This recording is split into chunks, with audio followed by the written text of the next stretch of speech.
Everyone in this tribe has to choose their own weapon when they come of age. Some people choose longswords, others choose battle axes, but I chose a shield. Because I know the shield is the strongest weapon here, and that's because this is a hardcore game I've been playing.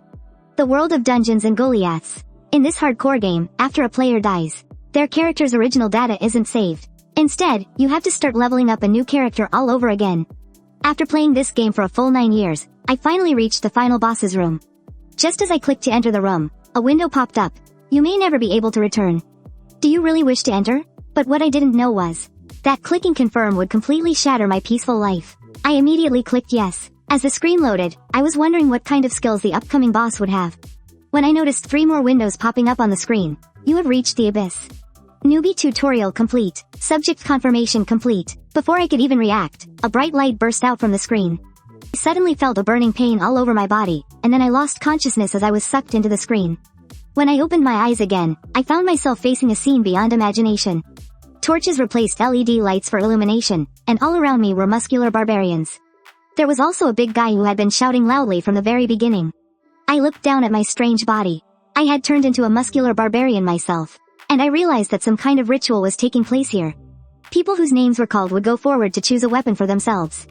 I watched this familiar scene as the young barbarians chose their weapons in order. The Aegis of Lapudonia, isn't this the world of Dungeons and Golems? I've actually been transported into the game as a barbarian character. Just then, a voice from the side caught my attention again. I saw a barbarian shouting in panic, "This isn't this Dungeons and Golems? What? How did I get here?" I looked at the trembling barbarian next to me and realized I wasn't the only one who had been transported into the game. The barbarian next to me was just like me. And just then, a voice startled me again. Who was that talking just now? I saw the big guy who had been shouting on the stage suddenly appear right in front of the two of us. Then, he turned to me and asked in a grim voice, "Was it you?" I immediately answered loudly and firmly, "No." Then, I gave a speechless look to the red-haired barbarian beside me. "It's all this kid's fault." The big guy immediately shot a vicious glare at the red-haired barbarian. "Then it was you." The red-haired barbarian looked completely bewildered. "Me? So what if it was?" As soon as he said that, the big guy lifted his weapon and swung it. He killed the red-haired barbarian right on the spot. I stared to the side, completely stunned. The fear in my heart instantly peaked. But I knew, if he saw that I was afraid right now, then I would die without a doubt. I forced myself to stand calmly in front of the big guy, and met his gaze with a steady look. Then, the big guy shouted. The red-haired barbarian was possessed by an evil spirit. Young warriors, forget the words that evil spirit just spoke. Hearing that, I finally understood. Transmigrators, like me and that guy just now, are considered evil spirits by them. If we're discovered, our lives are forfeit. As long as I can get through this coming-of-age ceremony without being found out, I'll be safe. However, there was still a fatal problem. I don't know what my name is here. Because from the moment I arrived until now, no special character panel or anything for transmigrators has appeared. As names were called out one by one, I noticed that after a person's name was called, they would. In 2 seconds, someone will step forward, although the chances of success are slim. But right now, it's the only way. As they called out the names one by one. When they called for Bjorn, son of Yand, to step forward, I muttered to myself. 2 seconds. It's already been 2 seconds since his name was called. If no one else steps forward, I'll step out myself. Bjorn, I guess that's my name now. As I walked up to the man, we looked at each other. Just then, the man suddenly burst out laughing. Pick whichever weapon you want. As soon as he finished speaking. This was the second most important choice. Barbarians may not be born with any magical abilities, but they have incredible physical strength. At first, I used to build barbarians as melee DPS. But every fight was a nail-biter, and they were extremely unreliable. In the end, they'd always just turn into a berserker. That is, until one day I discovered a certain piece of gear. A shield. Barbarians are a race with high health and strength. While they can't tank as well as dwarves, they still have the physical stats for it. After countless experiments, I discovered that a barbarian built as an off-tank with a shield was basically like using a cheat code. I reached for the weapon rack, ready to pick up that piece of equipment. When the man saw the gear I picked up, he looked at me with a hint of surprise. That's right, I'm choosing the shield. It's the best option. It's also the item with the highest survivability in the game. Those who complete the coming-of-age ceremony will immediately enter the labyrinth. We're heading to Lapudonia, the city where the labyrinth is. As the city gates opened, all the barbarians let out a loud cry. And they rushed into the city of the labyrinth. I was no exception, and followed them inside. Watching these barbarians charge ahead blindly, I thought to myself, do these guys even know where they're going? Sure enough, the person leading us suddenly stopped and, with complete confidence, announced that we were lost. As soon as he said that, all the barbarians declared that Carlo, the third son of Patton, was no longer fit to lead them. Carlo admitted his incompetence and gave up his position as leader. Next up was Einar, the second daughter of Punalin. She took over as leader. I frowned as I looked at Einar's confident face. Is she really reliable? I wondered. Soon enough, and to no one's surprise, we were lost again. At this point, all the barbarians started blaming Einar, because we had to reach the labyrinth by a certain time. If this kept up, we might really not make it to the labyrinth in time. But I didn't want to draw attention to myself right from the start. My gaze then fell on the dejected Einar not far away. I walked over and called out to her. Einar thought I was there to blame her too. But I made a shushing gesture, indicating I was there to show her the right way. Then I pointed to a party of human adventurers nearby. If we just followed them, we'd find the labyrinth entrance. Seeing this, Einar finally understood what I meant. Shortly after my tip, we finally reached the labyrinth entrance within the time limit. But the moment I got there, I found myself wondering if entering was the right choice. Because in this world of Dungeons and Golems, there's a nasty game mechanic called taxes. All adult residents of the city have to pay them. If you can't pay on time, you're sentenced to death. There are a few ways to earn money, though. But there are two main ones. The first is to enter the labyrinth and fight monsters. But in the real world, I've been weak and sickly my whole life. I'm just a regular person who's never even been in a fight. Can someone like me really defeat monsters in a labyrinth? The second option is to work at the village tavern or somewhere similar. But the problem is, I'm a barbarian. And the impression that barbarians give them is savages who are clumsy and only know how to break things. So, ordinary people won't hire a barbarian. Therefore, the barbarian is the only character class that starts out with a weapon. What's more, the labyrinth only opens once a month. Right now, there are only 10 minutes left before the entrance closes. If I don't go in this time, I'll have to wait another month. So, if I want to enter the labyrinth, the best thing to do is go in right now. But at this moment, terrified of death, I couldn't move my feet. After all, this isn't like a game. Just then, a voice came from behind me. Bjorn, son of Ingvar. I turned my head and saw it was Einar. Einar then said that now it was just her and me who hadn't gone in yet. We had to hurry. I looked at the portal and saw that it was indeed getting smaller and smaller. I immediately told Einar to go in first and that I would be right behind her, and Einar agreed. As she was leaving, she suddenly stopped, turned her head, and thanked me for helping her earlier. She then asked how she could be as wise as me. After all, it was the first time she had ever met a barbarian as clever as I was. I, on the other hand, was speechless and thought to myself, you'd have to be reborn for that. I just fumbled a few sentences, telling her to always think before she acted. Hearing this, Einar took it to heart and said that if she could make it out of the labyrinth alive, she would definitely repay me. Hearing this, I asked Einar, are you afraid of death? And Einar's reply was, isn't that obvious? Death is terrifying, but we are born to be warriors. If we don't fight, then all we can do is wait for death. Aren't you the same? After hearing that, I finally made up my mind. It turned out they weren't so different from me after all. They had simply found a way to overcome their fear in order to survive. And now, I'm a barbarian too. Even though I'm still scared, I have no choice but to fight. Besides, I have 9 years of character building knowledge accumulated from playing the game. I thought I could clear the labyrinth with my game experience from before I was transported here, but after I made up my mind and truly entered the danger-filled labyrinth, I found myself in a completely unfamiliar area. It was pitch black all around me. I tried to recall my memories of the game. According to the game's design, there should be glowing crystals on the walls of the first floor that could serve as a light source. But as I looked around, I couldn't see a single trace of a light source. It suddenly occurred to me, could this be a dark zone? A lightless area that only exists on the outermost perimeter and in a few rare spots on the first floor. Next, I tried to call out the in-game system, but after several attempts, there was, as expected, no response. Having no other choice, I could only start moving forward in one direction. I cautiously felt my way forward, realizing that moving like this was even slower than crawling. And I had to stay alert to my surroundings. Just then, the unexpected happened. I accidentally stepped on a trap clamp. A sharp pain made me cry out loud. But I quickly realized I couldn't make any more noise, because the only monsters on this first floor that use traps are goblins. That thing must be nearby watching me. I scanned my surroundings and found no movement at all. Could it be that it's not nearby? I immediately gritted my teeth and got up. Perhaps it really wasn't nearby and had left for a moment. But I still didn't let my guard down. Because even if it wasn't close, it definitely heard my initial scream. And right now, it's probably observing me from some dark corner, waiting for its prey to gradually lose its strength. I immediately took a deep breath and pried open the trap clamp, which was coated with paralyzing poison. After getting free, I could feel that my right foot was already poisoned. I then got into a combat stance. I wanted to taunt the goblin into showing itself and fighting me, but the goblin was exceptionally cunning.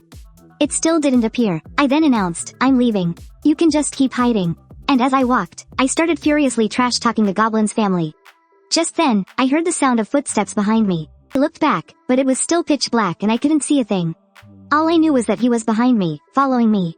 I immediately quickened my pace, creating the illusion that I was trying to escape. Just then, I suddenly stopped and looked back. The goblin's footsteps stopped as well. I then realized it was keeping a certain distance from me. And whenever I stopped, it would stop too. Because the more their prey bleeds, the more excited they get. They love to watch their prey slowly die in fear. I immediately switched tactics. Limping and staggering, I slowly collapsed. I created the illusion of a prey collapsing from exhaustion. There, just as you wished. Seeing me fall, the goblin was also taken aback. It cautiously picked up a stone and threw it at me, to confirm whether or not I was truly dead. I couldn't help but curse inwardly, damn it. It even knows to throw a rock to check if I'm dead. The little bastard is too damn cunning. After confirming I was dead, the goblin slowly approached. Just as it was about to land a finishing blow, I shot up and threw a punch.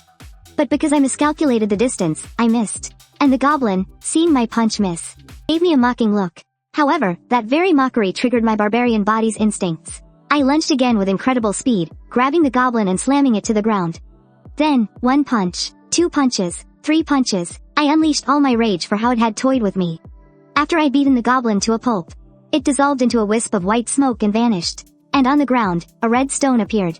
I picked up the stone from the ground. It was a magic stone, the currency of this world. But as I looked at the magic stone in my hand, I saw it was just a low-grade, level 9 magic stone.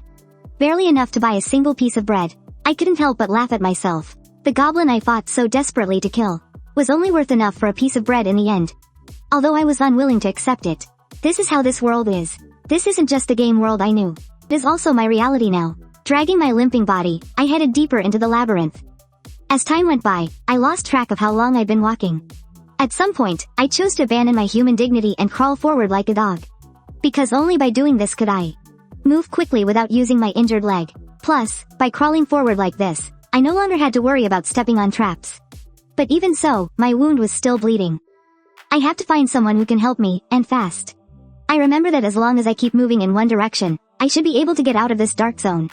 I looked around as the environment slowly started to brighten. It seemed like the exit to this dark zone was just ahead. If I can just crawl there, there's bound to be 1 or 2 people who can help me. But just then, I started to hallucinate from the blood loss. Another version of me appeared, telling me to just give up. That no one would save a dying barbarian. But the more it said that, the more I wanted to live. Driven by my extreme will to survive, I finally managed to crawl laboriously to the exit. Now, my only hope was that a passing adventurer might save me. Then, I looked up, and there really was a party of adventurers passing by. They successfully spotted me, and a man came over. He saw that I was still a novice. He was surprised that a rookie like me could have gotten here before them. By this point, I was at death's door, unable to even speak to ask for help. The man just smiled thoughtfully and asked the priest in his party to heal me a bit. I was shocked to hear there was a priest. Having a priest meant they were probably a high-level party of adventurers. Just when I thought I was saved, the priest gave me a look of disgust and refused to heal me. With no other choice, he asked another man in the party for a magic potion. He took the potion, came over to me, and warned me that it would sting a bit. He immediately poured the potion on my wound. In the next moment, I felt the pain from the potion. It felt as if my entire body was melting. A moment later, the wound on my leg was completely healed. I slowly stood up, and the man began to ask me how I got here. He asked if there were any secret passages, saying he could pay for the information. I thought to myself, so, there was a reason he saved me after all. I immediately told him that I was teleported here as soon as I entered the maze. Hearing this, he seemed to recall that this sort of thing has indeed happened before. He'd heard a situation like this only occurs once every 100 years. I was shocked to hear once every 100 years. Damn, how unlucky can I be? After getting his answer, he and his squad turned and left. He also told me not to worry about the money for the potion. I watched their backs as they walked away. I thought to myself that being alive should be a happy thing, but this feeling of being pitied is just awful. After that near-death experience, I started furiously smashing goblins. Although, now that the area was well lit, the goblins weren't much of a threat to me anymore. But the biggest problem right now was that I was starving. Suddenly, I remembered the vice chief had distributed food to us. I immediately took out the food pouch and opened it, only to discover what should have been 7 days worth of rations. But I had lost 5 days worth while crawling around. With no other choice, I had to eat sparingly and figure something out later. But eating dry bread like this inevitably made me feel thirsty. After all, this wasn't a game. It was reality, just one that resembled a game world. Right now, I needed to find a water source. The vice chief hadn't prepared any water for us from the start, so there must be a self-sustaining water source somewhere in the maze. Sure enough, not long after, I heard the sound of dripping water and found its source. But I saw a lone adventurer next to it. He saw me too but didn't say a word. I knew clearly that, just like in the game, there was an unwritten rule here. That rule is that adventurers don't interact with strangers unless absolutely necessary. After he left, I refilled my water. Then, I counted the magic stones that had dropped from the goblins I just killed. After counting them, I found I had collected quite a few. But now there was another problem. I was completely exhausted. If you want to sleep in the maze, you have to find a partner to keep watch. But I searched multiple times.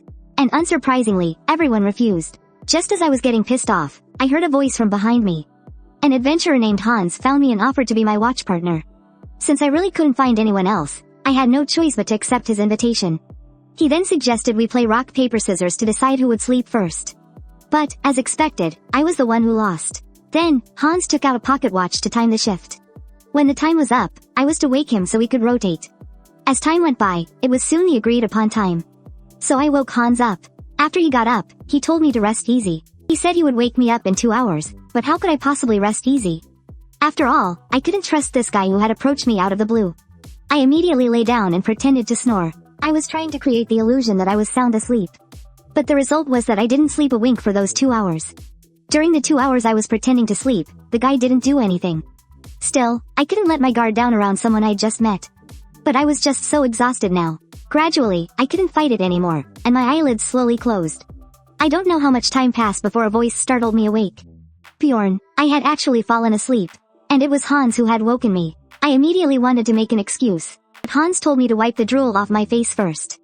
After that, I just said I was sorry. But Hans said it was fine, nothing had happened, and didn't hold it against me. To show my apology, I told him to go sleep for a while longer, and I would take an extra watch.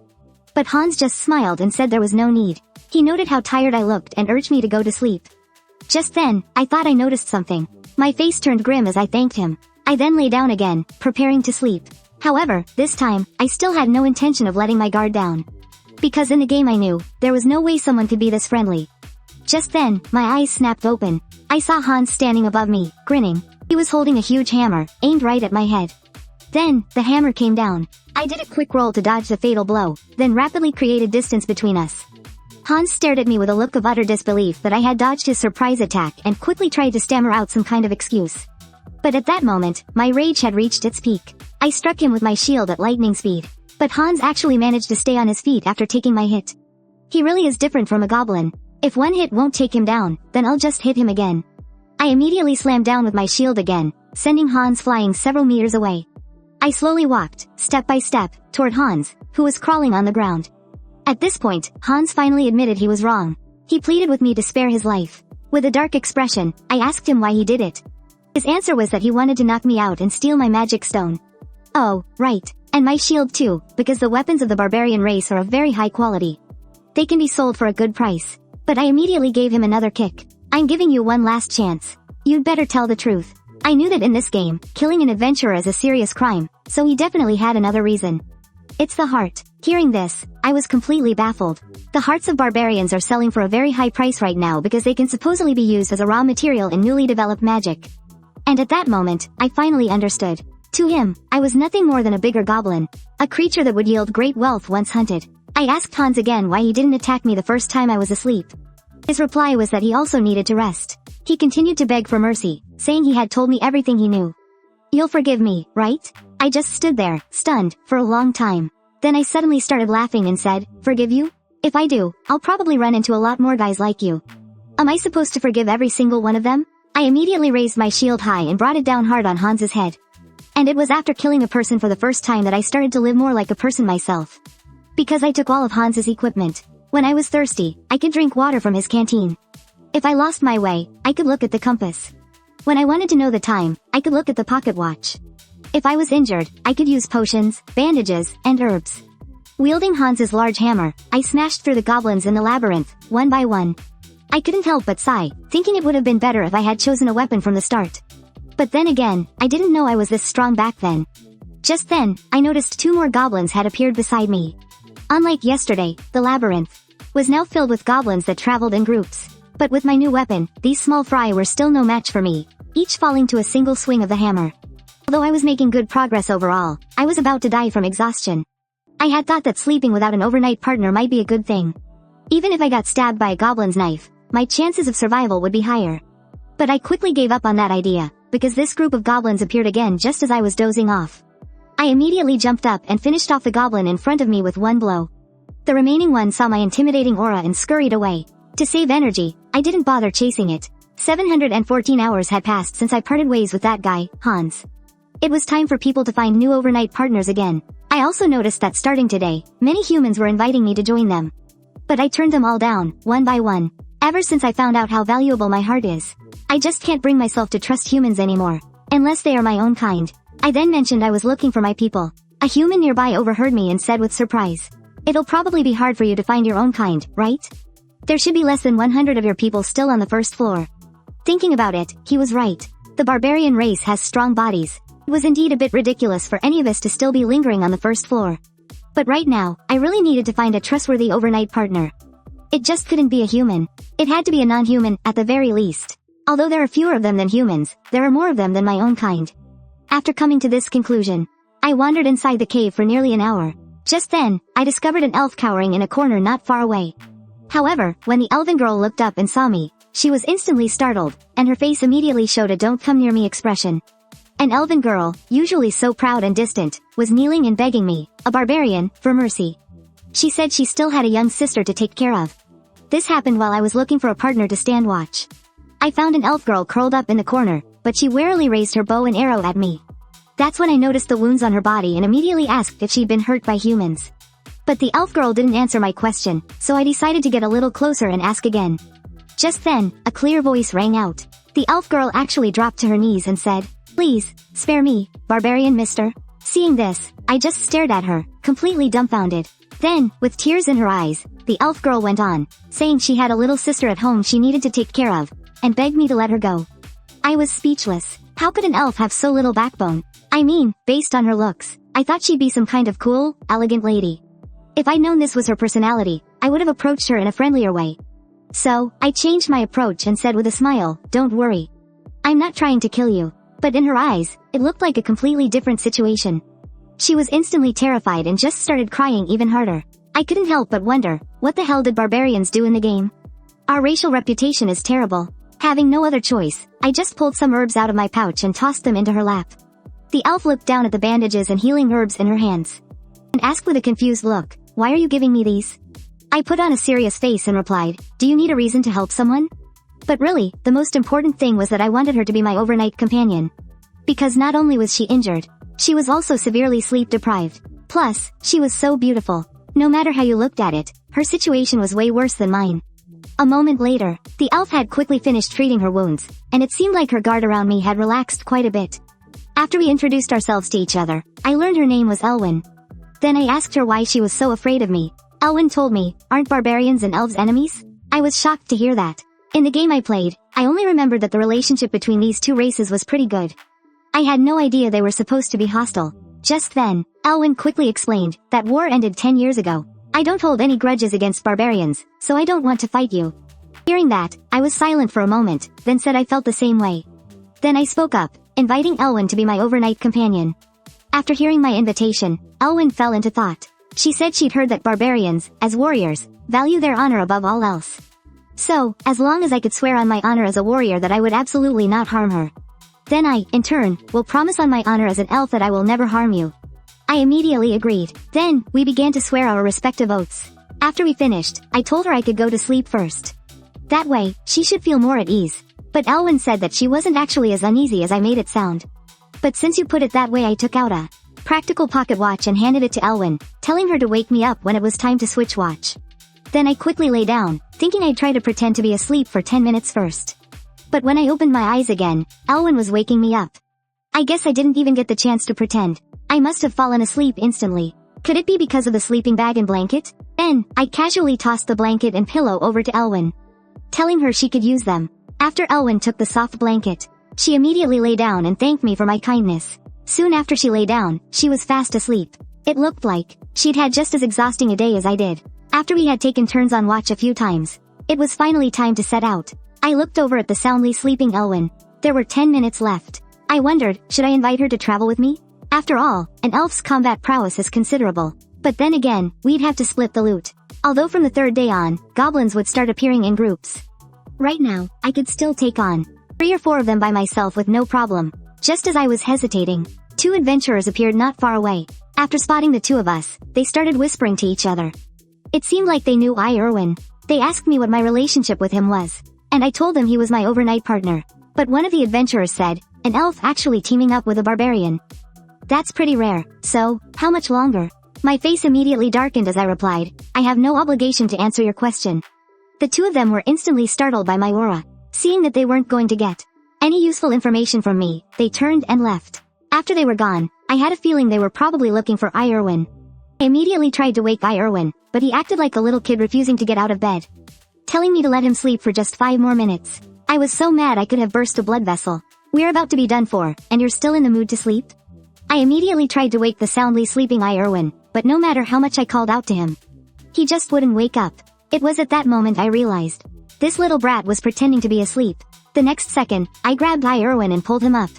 With a serious look on my face, I asked him why he was pretending. But Aierwen, with tears in his eyes, choked out. If I got up, you'd just leave me all alone and go by yourself, wouldn't you? I was taken aback by his words. Although Aierwen and I were just temporary overnight partners, our cooperation for that one night had made Aierwen become dependent on me. And that pact had already ended the moment he opened his eyes. Then, I stood up and asked him why those 2 adventurers were after him. Aierwen looked surprised and said he didn't know them either, but they must be from the same guild as the person who wanted to hurt me. A human, because their clothes have the same emblem. It's a guild called the Crystal Union. Hearing that, I thought to myself, this kid is a real trouble magnet. Maybe I should just part ways with him now and be done with it. But as I looked at the elf nervously clutching his bow, I suddenly couldn't bring myself to do it. I turned around and said, let's just walk and talk for now. Aierwen hurriedly followed and asked if that meant I was going to help him. I replied that I'd decide after hearing his story. Hearing that, Aierwen's face instantly lit up with a happy expression. Then, he told me his story. It was someone I met on my first day in the dungeon. While I was sleeping, I suddenly felt something was wrong. I opened my eyes and found that person standing right next to me, wearing an extremely sleazy expression, about to do something bad to me. I later found out that guy was a high-ranking member of some guild. Although I managed to escape back then, ever since, the people from that guild have been relentlessly chasing me. That's also when I got injured. The reason they're able to track me so precisely is all because they have an item called an information stone.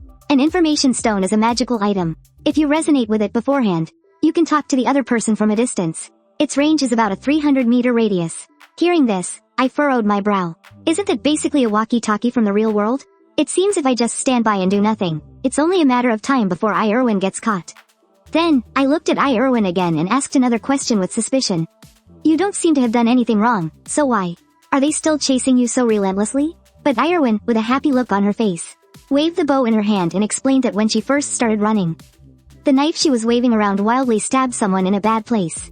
I just stared at her, dumbfounded. With a confused look, I asked what bad place. Aierwen then said with embarrassment, it's that place. I heard it was completely cut off. So even magic potions can't reattach it. Hearing that, I was instantly stunned. I couldn't help but shudder. Alright, they definitely have a good reason to chase this silly girl relentlessly. I can't believe she can still smile about it. Though, that guy brought it on himself. Just then, Aierwen was suddenly alarmed and told me someone was catching up. She told me not to look back, and that they were about 150 meters away. After hearing that, I said I was going to speed up and asked if she could keep up. Aierwen said she could for now. Then, we quickened our pace, trying to shake off our pursuers, but they consistently stayed 150 meters behind us. I thought to myself, they must be sharing our location while waiting for backup. This is dangerous. If their target were me, I would definitely choose to take him out. But once I kill that guy, I'd have to take on an even bigger risk. In the end, I still chose to help Aierwen. I asked her what she was good at. However, this dazed elf was completely on another wavelength, saying she could do things like laundry and cleaning. I'm asking you what you're good at in a fight. Aierwen immediately understood. She said she's good at archery and can also use fire attribute elven magic. After getting her answer, I asked her seriously, have you ever killed anyone? Aierwen was stunned by my question, frozen on the spot. Then, she replied seriously, number. But I can do it. After getting Aierwen's firm reply, I asked if she was willing to be my companion, at least until we leave the labyrinth. As for the split, I'll take 90%, you take 10. Before I could even finish, Aierwen agreed with a happy look on her face. As the enemies got closer, we were definitely going to get caught at this rate. Just then, I saw a cave entrance not far away. I stopped immediately and told Aierwen to summon a fire spirit. We need to run toward the outer perimeter. Then we ran into the nearby cave. I didn't expect to be back here again. Aierwen reminded me that the enemies were getting closer. I immediately told Aierwen to dismiss the fire spirit. Hearing a sound not far away, I whispered for Aierwen to shoot an arrow toward it. Because elves have incredibly high perception, they can accurately pinpoint an enemy's location even in the dark. As Aierwen let an arrow fly, it accurately pierced through the head of the enemy nearby. Having killed for the first time, Aierwen's hand wouldn't stop trembling as she held the bow. I then patted her on the shoulder and comforted her. If you had hesitated just now, we would have been in serious danger. So you did a great job. Afterwards, I got a magic stone from the body, and 2 short swords, plus a potion bottle tied to his waist, and a leather armor set, which I had Aierwen put on. Then, I asked how this communication device worked. Aierwen told me there should be a button on the side. I immediately pressed it. A hurried voice came from the device. The gist of it was, they were going to surround our current area and had raised the bounty to 1 giant stone. Hearing this, Aierwen trembled in fear, but I remained calm and said, "Have her summon the fire spirit. We're going to start advancing through the outskirts now, because we're heading to the more dangerous second floor." When the elf girl found out there was a huge bounty on her head, she was completely terrified. But I calmly told her that I was taking Aierwen to the even more dangerous second floor. Because I knew that if we stayed on the first floor, it was only a matter of time before we got caught. Besides, Aierwen and I are partners now, and on the second floor, a warrior and a ranged attacker are the perfect combination. Plus, the prey on the first floor is no longer enough for the 2 of us. According to my memories of the game, if we just follow the edge of the dark zone in one direction, we should be able to find the portal. Just then, Aierwen suddenly called out to me, telling me that not far ahead, there was a trap set by goblins. Then, Aierwen said she would go disarm it. Just in case, I reminded her not to use her elven magic.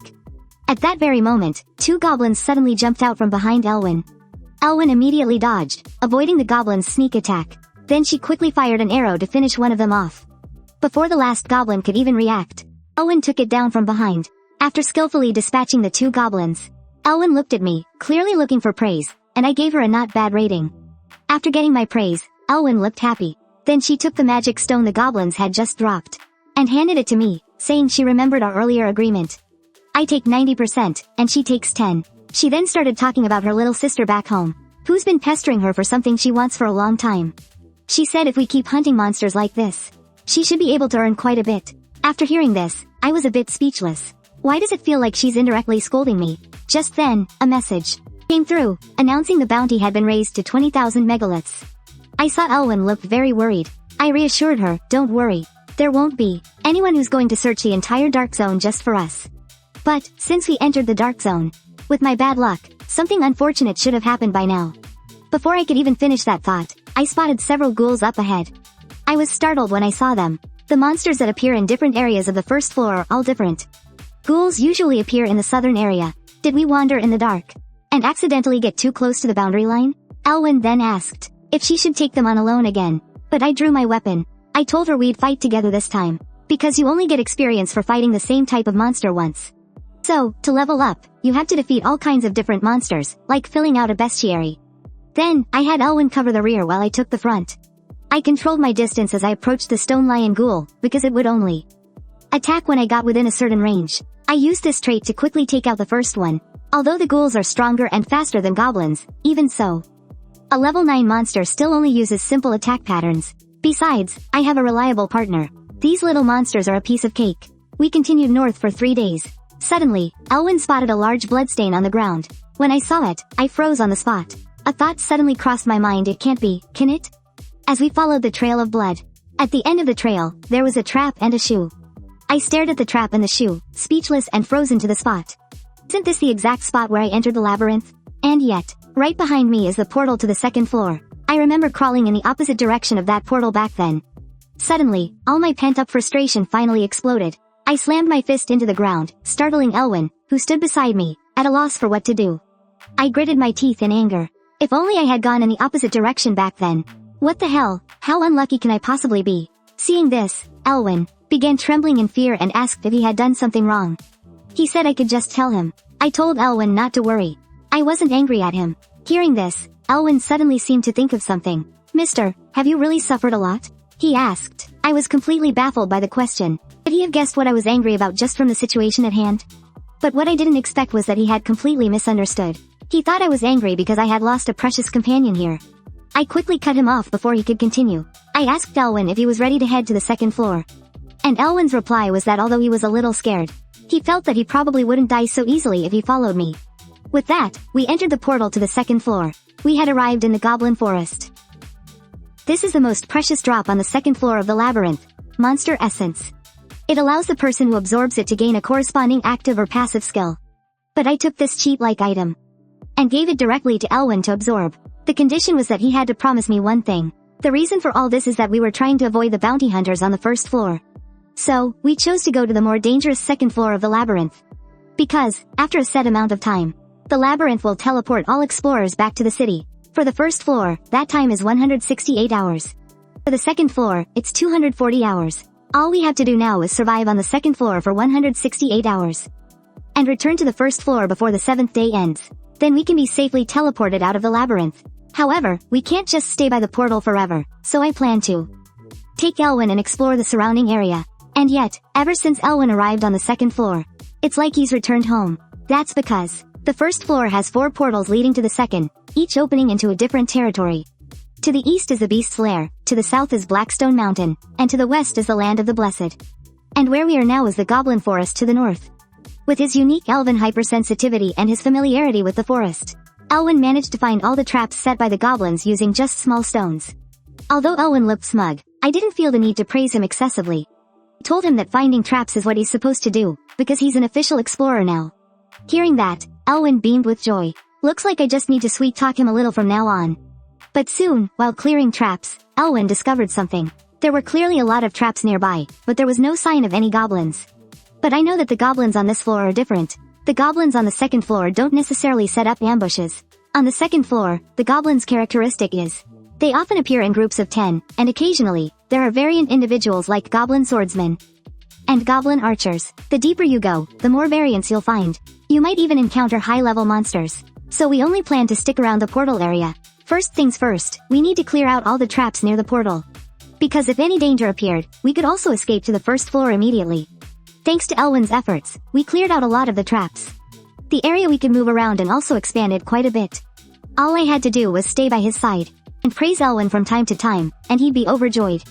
But just then, Aierwen, who had been so happy, suddenly stopped.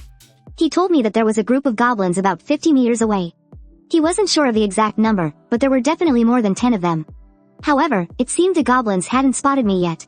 Aierwen whispered, asking me what we should do. And my answer, of course, was that we were going to fight them. I then asked Aierwen, and learned that we could get within about 30 meters without them noticing. Next, according to our plan, Aierwen soon spotted the goblin horde not far away. Aierwen waved at me, giving me the signal. Then, he raised the bow in his hands. As he fired an arrow, I saw my chance and started moving, rushing towards the goblin horde. As I passed Aierwen, I had him fall back to provide support. And just like that, I charged into the group of goblins alone. A normal person facing so many goblins would have been terrified, especially since there was also a goblin shaman. But I didn't feel the slightest bit of fear. Instead, the instincts of my barbarian body were awakened. My heart was pounding like crazy. I let out a loud roar and swung my hammer, once, twice, 3 times. Just then, a goblin tried to ambush me. Luckily, I reacted in time and dodged the fatal blow. However, it also forced me back against a wall. But they had no intention of giving me a chance to breathe. 5 goblins surrounded me at once and launched an attack. In a situation like this, my only option was to trade an injury for a kill. But that's only what would have happened if I were fighting all by myself. The next second, an arrow whizzed past me and accurately killed the goblin in front of me. It seems Aierwen was back in his sniping position. It was time to end this fight. I immediately raised my warhammer again and charged at the remaining goblins. A moment later, we had successfully eliminated all the goblins. We got a total of 11 magic stones from this battle, compared to the 44 magic stones we got from working hard all day on the first floor. This was already a pretty good result. After that, I reasonably distributed the spoils to Aierwen. When Aierwen saw the extra stones I gave him, he was very happy and thanked me. We then used the teleportation portal as our center and expanded our activity range to about 3 kilometers. As a result, every 5 minutes, a group of goblins would appear. And this time, there was even a goblin archer. What was even more shocking was that the goblin archer vanished right before our eyes. Seeing this, I immediately warned him that it was an invisibility spell, and told Aierwen to focus. Because there was a goblin archer this time, the battle became a bit trickier, but I didn't think we would lose. Because when this body of mine is focused, it can even dodge an arrow crackling with lightning. The moment the Goblin Archer shot at me, it also revealed its position. I quickly charged towards it and killed the Goblin Archer in a single blow. After the battle was over, Aierwen was so tired he collapsed onto the ground. That's because we had already been on the second floor for about 15 hours. Seeing his state, I figured it was time to rest and told Aierwen he could sleep first. Aierwen lay down and immediately started snoring, falling asleep in an instant. It seems he's really tired, but it's probably also because he feels safe with me now. We spent 15 hours training non-stop on the second floor, and while we gained an unbelievable amount, as we expanded our area of activity, we also ran into quite a few other adventurers. Even though we followed the usual custom of not bothering each other, just being on guard around them was exhausting. Because in my opinion, people are more dangerous than goblins, especially since Aierwen is so beautiful. But just then, Aierwen's eyes snapped open. Apparently, he just heard me quietly call him beautiful. He heard me. Speechless, I urged the elf, whose eyes were now sparkling, to go back to sleep. I watched Aierwen happily lie back down and go back to sleep. I wondered what was up with this elf. From what I understood, the elves I knew about weren't supposed to be like this. After that, we finally made it to the 7th day. There were 2 hours and 47 minutes remaining until the first floor closed. We planned to head back to the first floor a bit early, but just then, Aierwen noticed that the goblin traps on the way back to the city had respawned. And about 70 meters away from us, there was a group of goblins. There were 12 of them in total, including 2 archers and 2. After going through so many chaotic battles these past few days, I've now become an expert at brawling. I looked at the goblin behind me, its head pierced by a sword. It seems Aierwen is also getting used to combat. He's able to snipe the goblins that try to ambush me at just the right moment. Even though the enemy had 2 archers, not a single arrow was fired at me. I immediately gave Aierwen a big thumbs up, but I still gave him a reminder. Let me know when you've dealt with the archers, so I don't have to fight and be on guard at the same time. However, Aierwen said he wasn't sure if that last arrow was actually fired or not. I had a sudden realization. Uncertain information can actually put your partner in danger. It seems he's really grown these past few days. Just then, Aierwen noticed that the Goblin Archer's body was emitting a dazzling light. Taking a closer look, it was a Goblin Archer's Essence. Seeing this, I was both thrilled and worried, because the value of a single essence can be greater than any treasure. Depending on its type, it can grant different abilities, like passive and active skills. Moreover, the abilities granted by each monster's essence vary wildly. When developing a character, the choice of essence can determine their entire future. I can't believe an essence with a drop rate of practically 0 actually dropped for me. This sudden stroke of luck made me uneasy. As for Aierwen, who was seeing an essence for the first time, he was confused, wondering if eating it would turn him into a goblin. I explained that you only gain a portion of the goblin's abilities. Like that guy who was tracking us on the first floor. He must have absorbed a blade wolf's essence. That's how he got a wolf's sense of smell to track us. Then I turned and asked Aierwen, do you want this? He said he didn't really want it, but a second later his expression changed to a smile. He then said that if I was offering it to him, he would gladly accept. I looked at this increasingly shameless elf and thought, never mind. After all, I already have an essence I want to absorb. If I just absorb things blindly, it'll cost a lot of money to remove the skill later. Besides, a Goblin Archer's Essence is a perfect fit for Aierwen. I decided on the spot to give the essence to him. But he has to promise me one thing. And about that, I was originally going to tell you about it after we got back to the first floor. Before I could finish, a voice from nearby cut me off. Barbarians and elves, what despicable thing are you doing? It was obvious they were after the essence. And here I was, thinking my luck had suddenly taken a turn for the better. Just as Aierwen was about to answer them, I put a hand on his shoulder, signaling him not to. Then, I pushed Aierwen towards the essence. The moment he touched it, a blinding light burst forth. After Aierwen successfully absorbed the essence, he returned to my side. I immediately took a step forward, making it clear that if they wanted a fight, they could bring it on. Even though they had us outnumbered. But in moments like these, you have to act tough. Because the second you show any fear, they'll finish you off. With that, I unleashed a terrifying aura. I can take you all on. If you're scared, then get the hell away from me.